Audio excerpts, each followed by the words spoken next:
Mummy please उठो, कोई हमारी मदद करो, कोई तो एम्बुलेंस को बुला लो। चुप कर, आज से तू हमारा कैदी है, चुपचाप चलो मेरे साथ।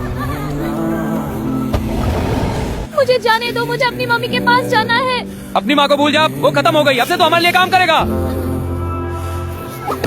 क्यों नेपल, क्या यही है वो बच्चा? जी बॉस, ये छोटा पीच हमारे भीख मांगने के कारोबार के लिए फिट रहेगा। ये हमें बहुत पैसे कमा कर देगा। बहुत अच्छा है, आज से ये सबको पर भीख मांगेगा। अगर खाली हाथ वापस आया तो बहुत बुरा होगा। जाओ सब आज फिर से भीख मांग कर लाओ, अगर कोई खाली लोटा तो उसकी खैर नहीं। आज कितने पैसे जमा किए?